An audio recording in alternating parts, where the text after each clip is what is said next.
Welcome to the Dental Marketing Podcast, a podcast that helps dentists win in the online world of modern-day marketing. Each week, we cover the most cutting-edge marketing tactics and strategies that are working right now across our client base to drive leads, phone calls, and more new patients for dentists. Now, here's your host and founder of Kickstart Dental Marketing, Chris Pistorius.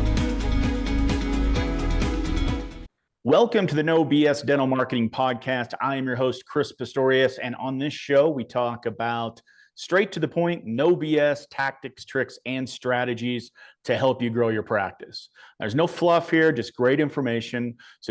Information that you can start using today to help increase your bottom line. So if you're a dental practice owner, a manager, a front desk professional, or really whatever, be sure to click the subscribe button on this page so that you can keep up with all the latest tips and tricks. So today we've got a great guest. We've got Dr. Bart Samuelson. He is the owner of Black Hills Area Dental out in Black Hills, South Dakota. Bart, thanks so much for being a part of the show.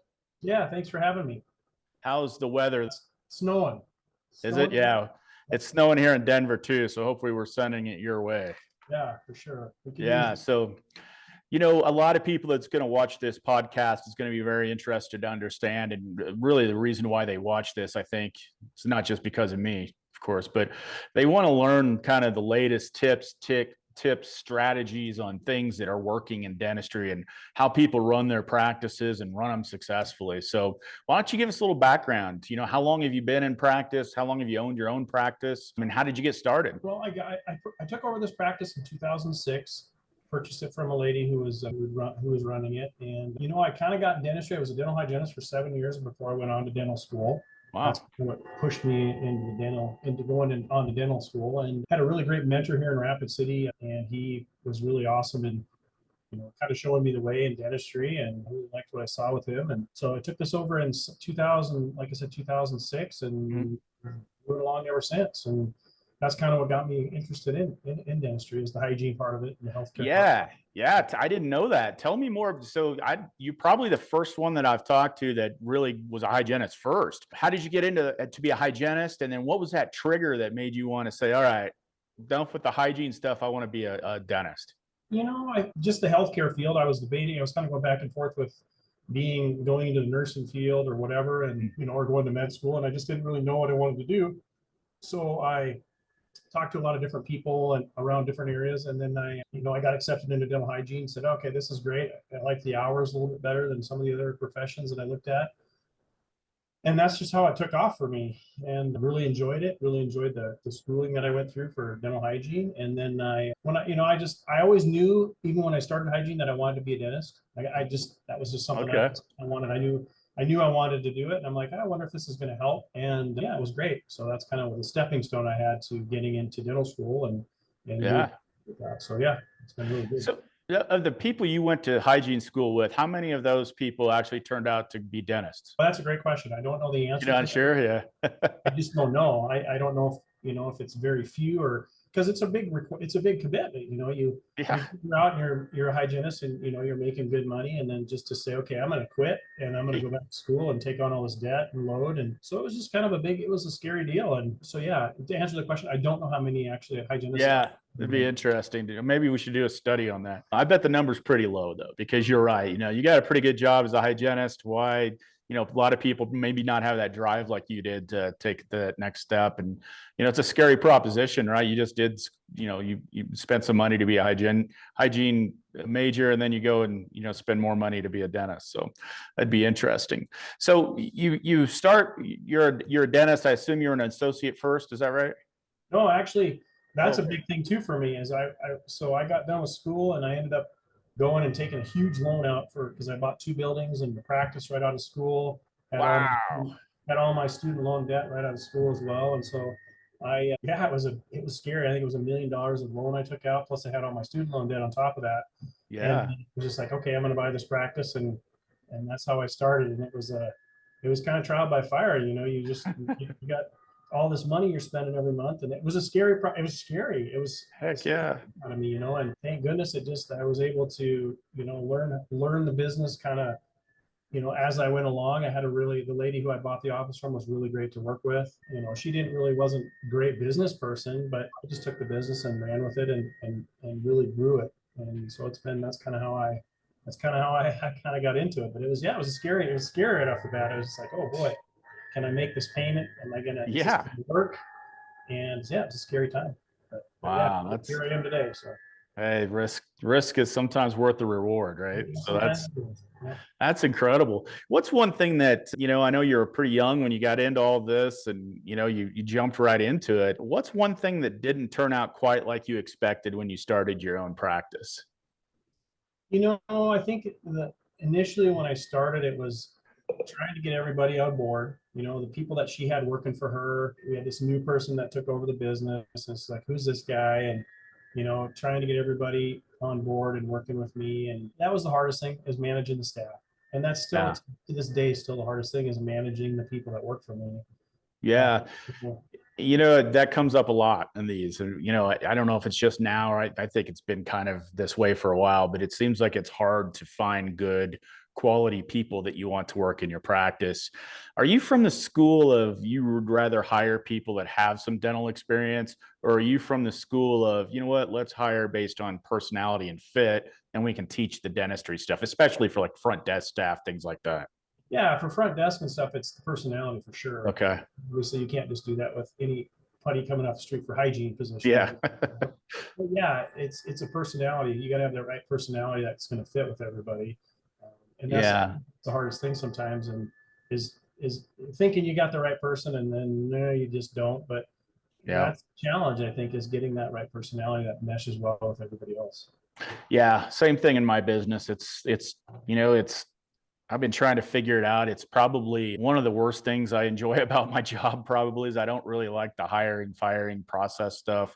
And, it seems like, and maybe you've had this too, I think you just mentioned it actually, where, you interview somebody, it goes great. You interview them again, maybe you do all the references, they seem like a great fit, and you're a month into it and you're like, oh man, this was not a good fit at all. Do you have some sort of, what's your advice to dentists right now, or front office managers that are in charge of hiring? Do you have some tip or secret that you could share on how you give yourself a little bit better odds anyway of finding the right fit? That's another great question. Really, you just go through the process with each person, and I kind of try and dig in a little bit into their personality and stuff like that, and just ask questions about them as a person, and it's checking their references. Again, it's just really tough because, people are going to give most people a decent reference, even though. Exactly. So it's really, there's no secrets, I don't think, in hiring people. I think it's just a matter of, I think one of the things though is having the other people in your office, meet them, and sometimes I'll even have them go to lunch together and say, what do you think after this?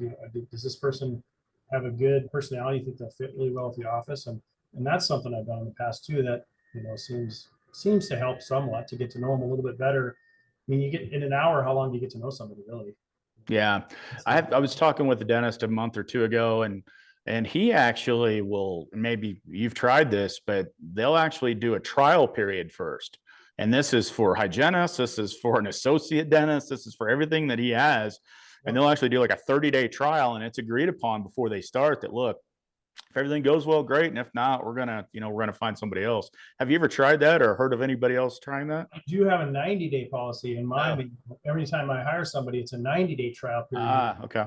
So I try to do the 90 days. I guess is 30 days enough, maybe, but I do a 90-day trial period. And if they don't, probably not. Yeah. I think 90 or at least 60, right? Yeah. And at the end of the 90 days, we just kind of sit down and say, okay, well, and I'm always really one to say, how are things going? While that 90 days is going on, how are you doing? Or, Yeah. we work really hard to try and get people to actually get that person to fit, you know what I mean? And to work out real well. And, it's like I said, that's kind of how we try and do things. And it seems to work okay. Again, it's just, it's just kind of a trial and error thing. And you just never know you just never 100% know.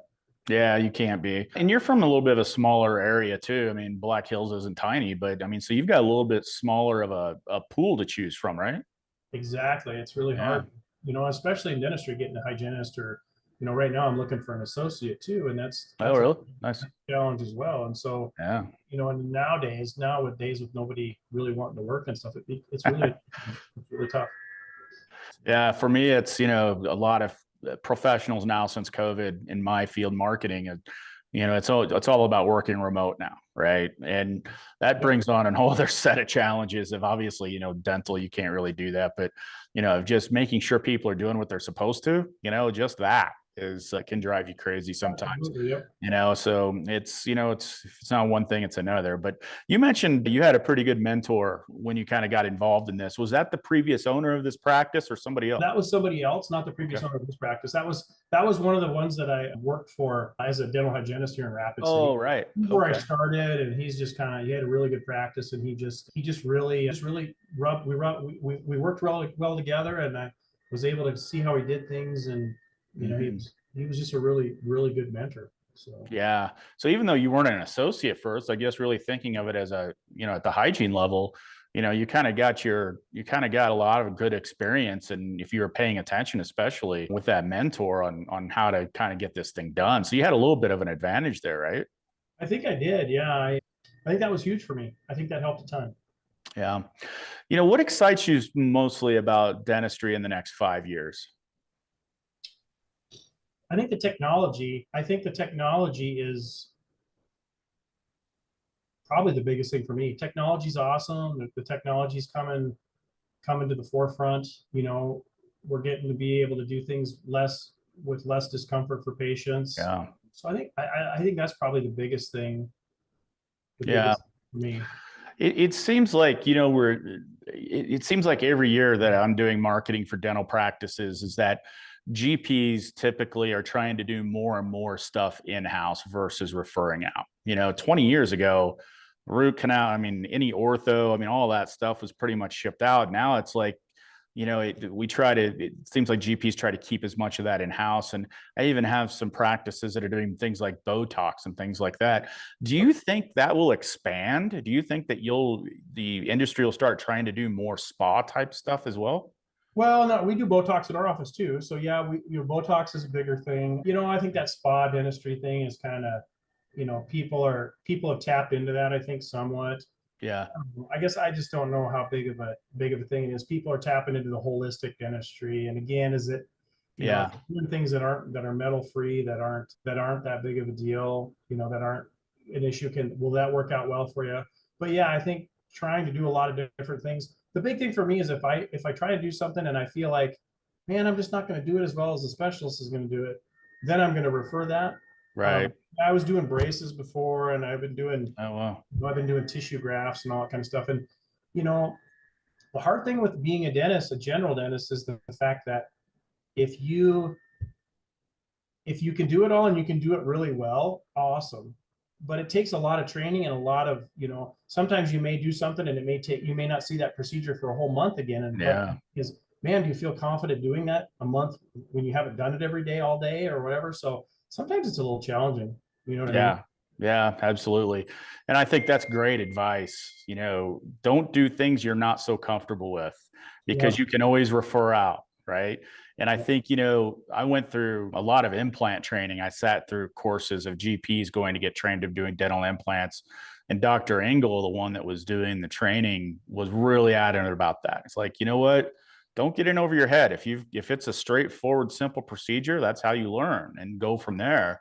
But if there's something you don't feel comfortable with, or there's any amount of danger involved, you can always refer those out, and I think that's probably great advice for a lot of the docs that are thinking about getting into stuff like that now as well.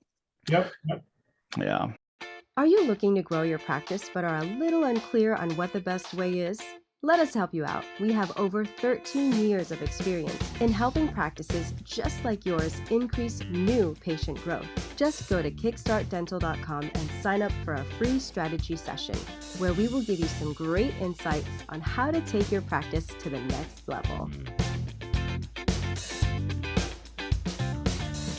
Maybe you could expand a little bit on, in terms of keeping patients happy. It seems like, what are your tips or tricks, I guess, or any magic bullets you have on getting, patients not only to come to you, but getting them to accept treatment and getting them to come back, after every 6 months or so? What do you guys do internally to make that happen? Well, it's pre-appointing. We make sure we're good at pre-appointing our patients. We do like what's called a whitening for life kind of thing, where they can actually come in every 6 months. They'll get a tube of bleach that's complimentary to them. We just do a lot of things that we really take care of patients and treat them with just a lot of positive things. And I just really think that's a lot of times helps a ton. Yeah. I think that's the biggest thing, is just taking really good care of people, going out of your way for people. And I feel like our office really does that. Yeah, it's so simple, but it's so true. I think sometimes dentists try to outthink themselves, and it really just comes down to relationships at the end of the day. And people buy from people, and people buy from people they like, and that's just the way it works. And whatever tools you can use to get that done, I think is great advice. So it can be something very simple as just have good relationships with your patients, right? What would you say to somebody that's getting ready to maybe they're an associate or whatever now? What would you, and they're thinking about starting their own practice, what's one piece of advice you'd give them? I guess I would give them the piece of advice for somebody starting a practice is, just make sure you do your due diligence. Make sure you look at the practice when you're going to buy the practice. Make sure that that if you can get the numbers, like the last 3 to 5 years of the numbers of the practice, look into where you can grow the practice. And I don't know, I mean, that was a hard thing for me. I just, I didn't really know any of that stuff. Nobody taught me that stuff. And then just if you take really good care of people and you treat them well, then the patients will start to come. And it's just about taking good care of people and that's the hard thing is, sometimes in our business and sometimes in other businesses, you can get frustrated, and you can, things don't go your way, and it's easy to, sometimes I think it's just kind of easy to give up, and you just have to have a lot of dedication and a lot of hard work. And that's the thing nowadays that sometimes is hard to find, is the hard work and dedication to bring this and bring yourself to the next level. Yeah, without a doubt. You mentioned something interesting as well. You said you bought your own building, right? So you own the building that you're in? I do own the building I'm in, and then I have another building right next to me that I rent out currently. But yeah. Okay, gotcha. So that's where I was going with this was, would you recommend, I mean, if somebody had the resources to do it, of buying the building that they're in, even though it has, like, for instance, other multi-purpose offices, you kind of turn into a landlord too, I guess. But why did you do that, number one? And then would you recommend doing that, if you had to do it all over again?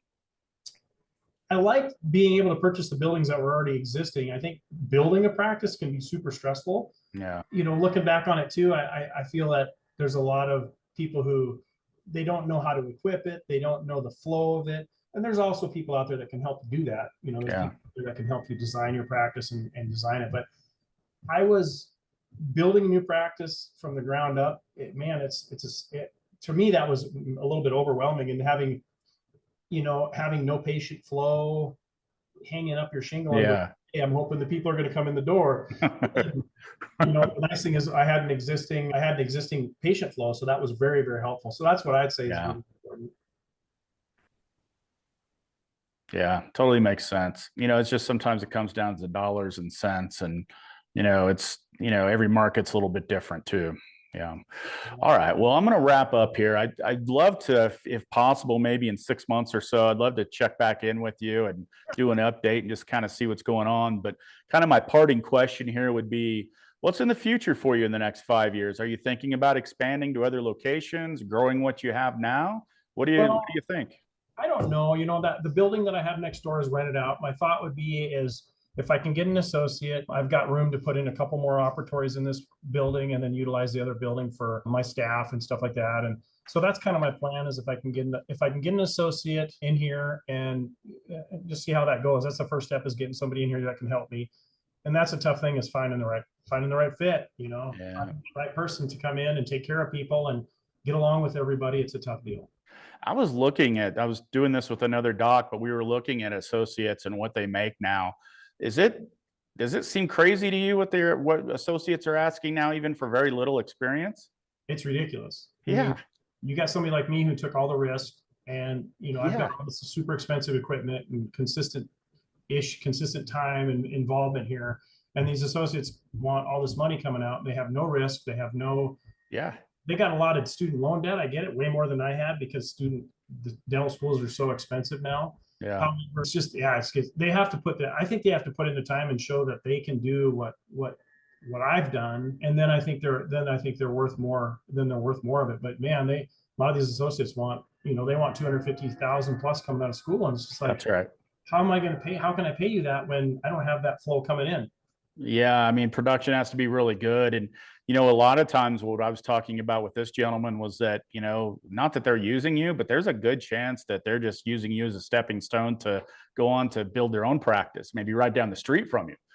So it's like temporary labor sometimes almost that you're paying that too. So it's a crazy market, really, I guess an ideal situation. And what he was kind of thinking, he's getting, he's within 10 years or so of retirement. He was thinking of trying to find an associate to come in that would eventually buy the practice, right? So he's got the person kind of already set up, but it's a lot of what ifs in there. But anyway. What ifs, absolutely.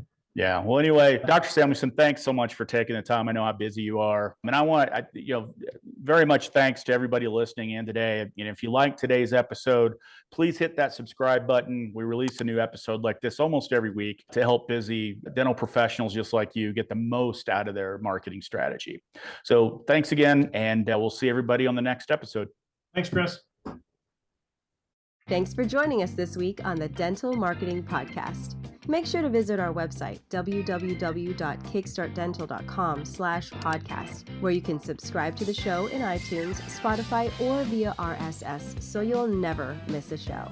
While you're at it, if you found value in the show, we'd appreciate a rating on iTunes. Or if you'd simply tell a friend about the show, that would help us out too. If you are ready to grow your practice, then you might want to schedule a free strategy session with us. Just go to kickstartdental.com and click the free strategy session button and give us 15 minutes of your time to change your practice forever. Be sure to tune in next week for our next episode. And thanks for listening to the Dental Marketing Podcast by Kickstart Dental Marketing, where dentists go to win online.